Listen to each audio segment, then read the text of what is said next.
to JotaonCode. Welcome everybody to JotaonCode. So today we are going to be working in regards to Docker containers and how to make a very simple application of Express Node.js with a Docker container. And first comes first, we're going to make it happen. We're going to create this Docker container with this application.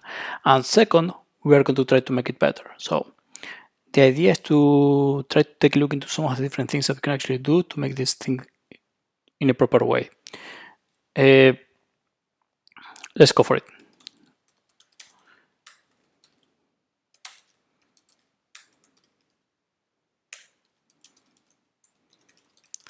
So I'm here in the example. I'm going to make a Node.js application, very simple one. First, I will init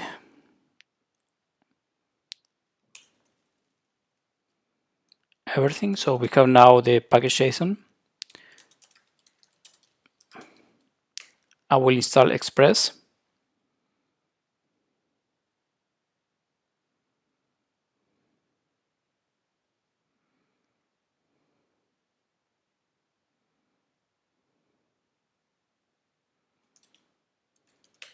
So I'm going to say here index.js.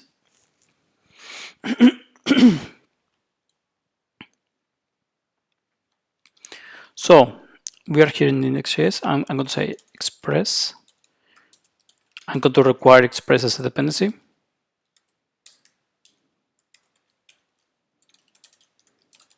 I'm going to create an Express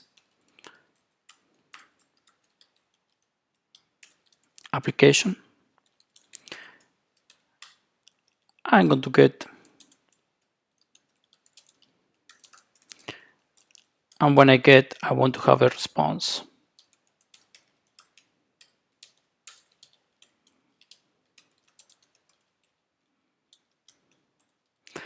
I'm going to say to the application that it's going to listen to the port 3000.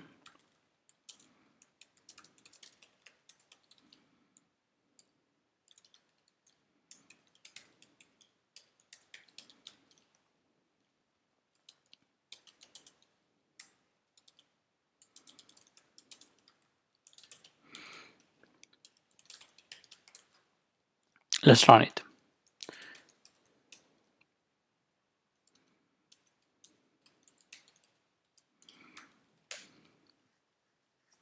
There it is running, it is working. Now we need to do the following. I'm going to create here a Docker file. I'm going to take a look into this Docker file and we're going to say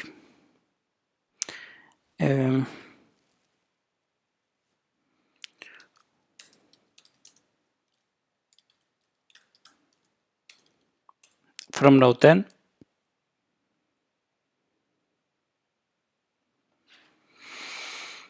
I don't remember all of the commands here, so probably I'm going to make a search at some point.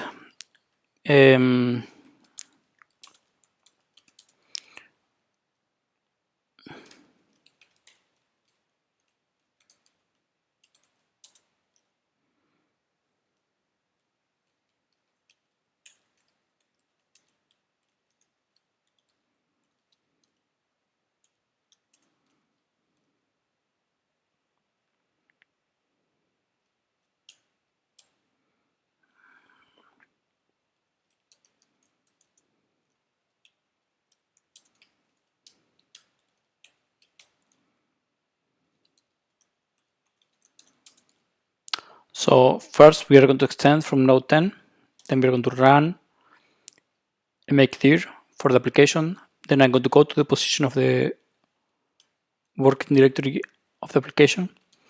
Then I'm going to say copy of whatever I have right now into the working directory that I am there.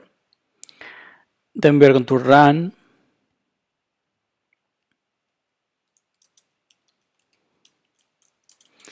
npm install to have the dependency of Express. Then I'm going to say npm start.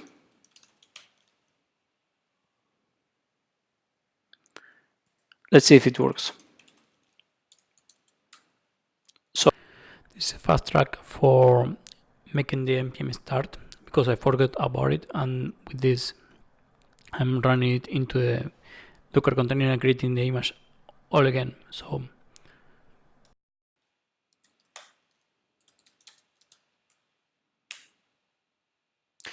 I'm building right now the Docker example.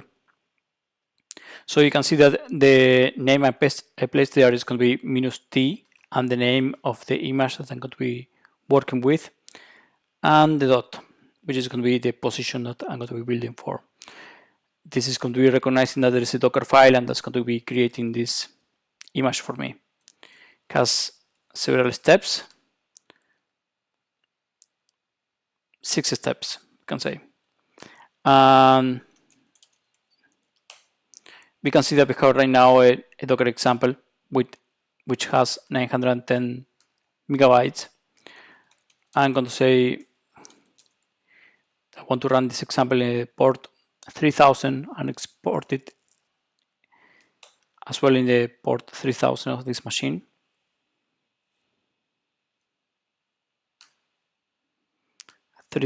I am here in the hello world. So I'm going to say here right now hello world in the port 3000, and we can see that everything is up and running because we exposed this guy here. We can also say here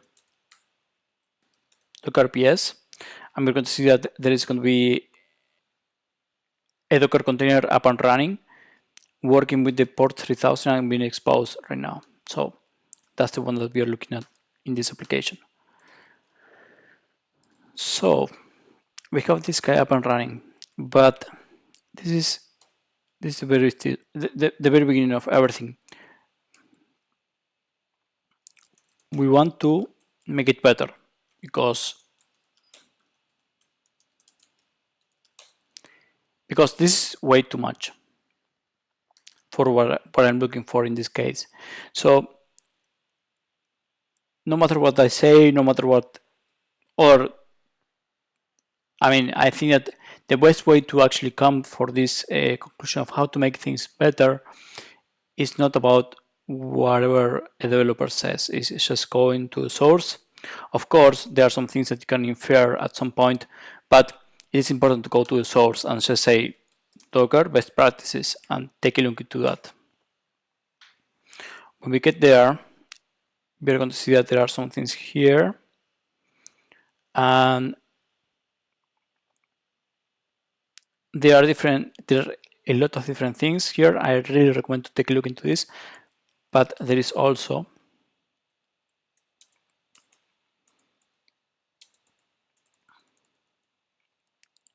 a from statement. Basically, you can define where you're going to be extending your application from, and in this case, I'm extending from node 10, but if I say node 10 Alpine,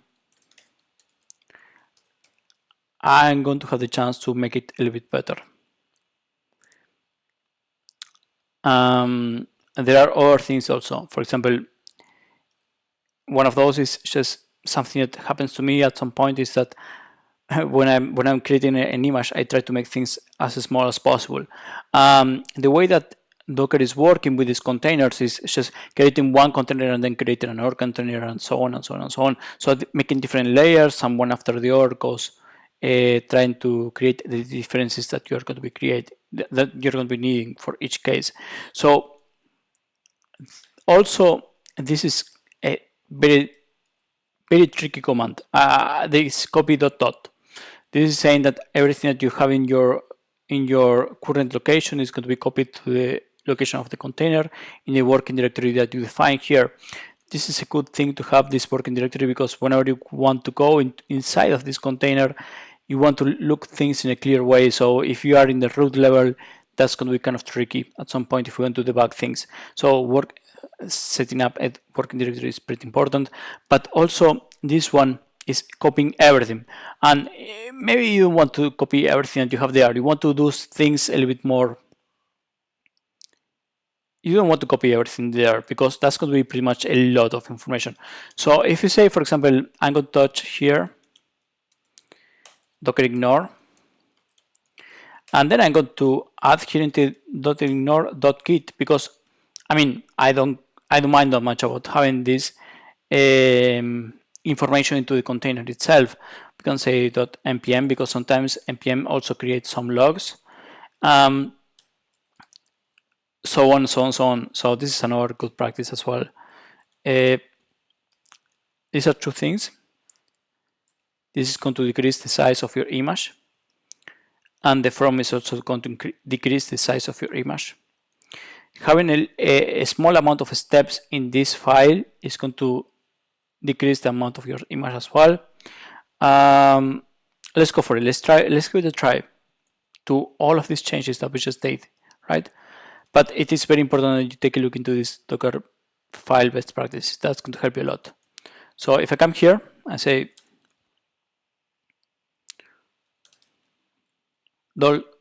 I make the build, but I make it with version 2. Thing is that you're going to be able to get this this image in the way that you want. So sometimes this image gives you more than you need, and sometimes not. So it depends. So now if I say Docker images, you will see example version 2 has 82 megabytes. The example that we did before was 910 megabytes, which is a huge amount, right? So if I say Docker run, change this for version 2,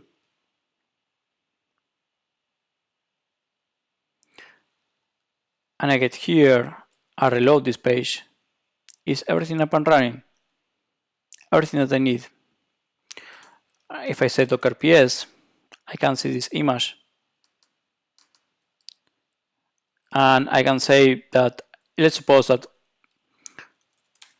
exec, and I want to get into the container, you can do so as well. And you see I am right now into the app folder, because it's the working directory that I define with everything that I need. It has all this information here, but it is not copying the things that comes with the git ignore, with the .git folder, right? So yeah, that's pretty much everything for today. It was in regards to working with Docker containers and how to make these things a little bit faster and better. Everything I say, I think it is much better covered here. And the idea is that if you have the chance, just give it a look. I think that you're going to find at some point some things that are going to be very useful. This is going to get this is pretty important information from what I see. So that's it. I hope you have a good day. Enjoy your day of today, and ciao ciao.